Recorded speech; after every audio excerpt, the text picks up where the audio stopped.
His knowledge that neither Saddam Hussein nor Iraq was in any way connected to September 11th attacks, the President allowed and authorized those under his direction and control, including Vice President Richard Cheney and Louis Libby, who reported directly to the President and the Vice President, and Secretary of Defense Donald Rumsfeld, among others, to pressure intelligence analysts to alter their assessments and to create special units outside of and unknown to the intelligence community in order to secretly obtain unreliable information, to manufacture intelligence, or reinterpret raw data in ways that would further the Bush administration's goal of fraudulently establishing a relationship not only between Iraq and Al-Qaeda, but between Iraq and the attacks of September 11th.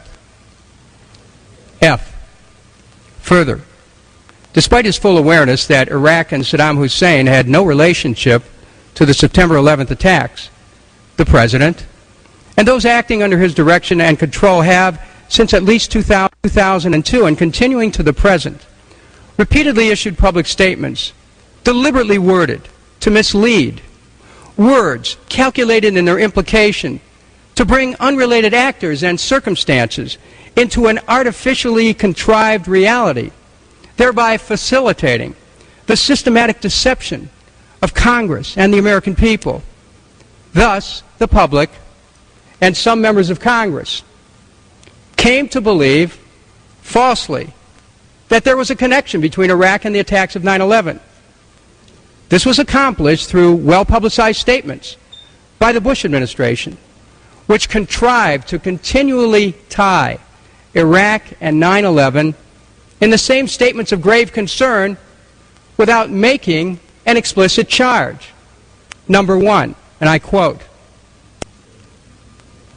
in brackets, if Iraq regimes continue to defy us and the world, we will move deliberately yet decisively to hold Iraq to account.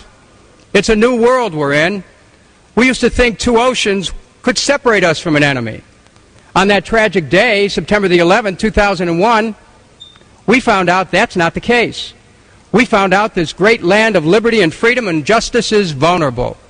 And therefore, we must do everything we can to secure the homeland, to make us safe, unquote.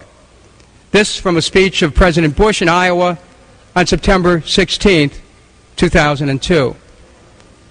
Number two, quote, with every step the Iraqi regime takes towards gaining and deploying the most terrible weapons, our own options to confront that regime will narrow.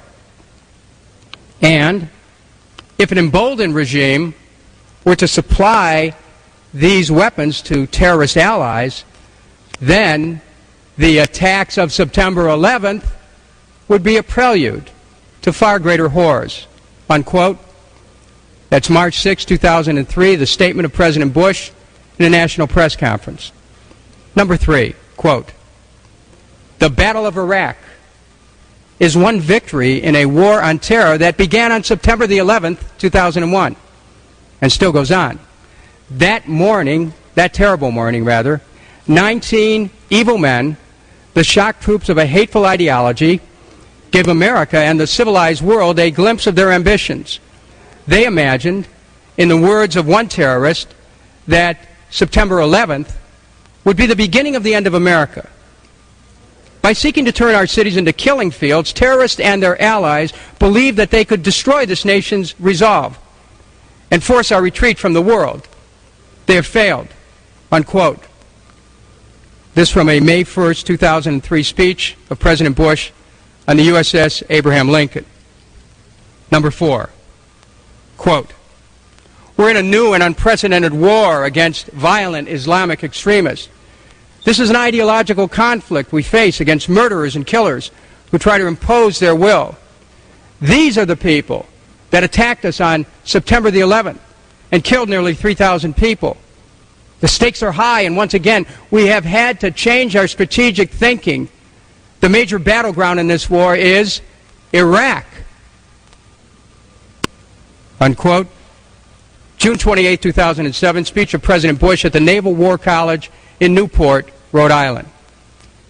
Gee, notwithstanding his knowledge that there was no credible evidence of a working relationship between Saddam Hussein and al-Qaeda, and that the intelligence community had specifically assessed that there was no such operational relationship, the President, both personally and through his subordinates and agents, has repeatedly falsely represented both explicitly and implicitly, and through the misleading use of selectively chosen facts to the President, to the citizens of the United States, and to the Congress, that there was and is such an ongoing operational relationship.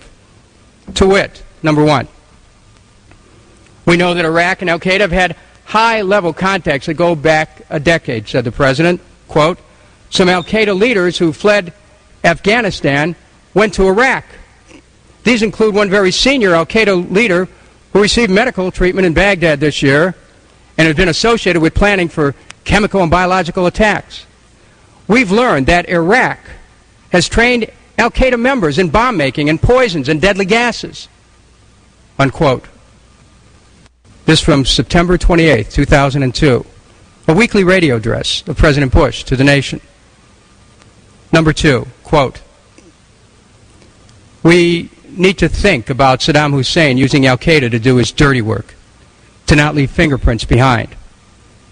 October 14, 2002, remarks by President Bush in Michigan. Number three, quote, we know he's got ties with al-Qaeda, unquote. November 1st, 2002, speech of President Bush in New Hampshire. Number four, quote, evidence from intelligence sources, secret communications, and statements by people now in custody reveal that Saddam Hussein aids and protects terrorists, including members of al-Qaeda, secretly and without fingerprints. He could provide one of his hidden weapons to terrorists or help them develop their own, unquote. January 28th, 2003, President Bush's State of the Union address. Number five, quote, what I want to bring to your attention today is the potentially much more sinister nexus between Iraq and al-Qaeda terrorist network, a nexus that combines classic terrorist organizations and modern methods of murder. Iraq today harbors a deadly terrorist network, unquote. February 5th, 2003, speech of former Secretary of State Colin Powell to the United Nations. Number six, the Battle of Iraq is one victory in a war on terror that began on September the 11th, 2001, and still goes on. The liberation of Iraq removed an ally of al-Qaeda. May 1st, 2003, speech of President Bush on the USS Abraham Lincoln. H. The Senate Select Committee on Intelligence report on whether public statements regarding Iraq by U.S. government officials were substantiated by intelligence information, which was released on June 5th, 2008, concluded that, number one, statements and implications by the President and Secretary of State suggesting that Iraq and al-Qaeda had a partnership or that Iraq had provided al-Qaeda with weapons training were not substantiated by the intelligence, unquote.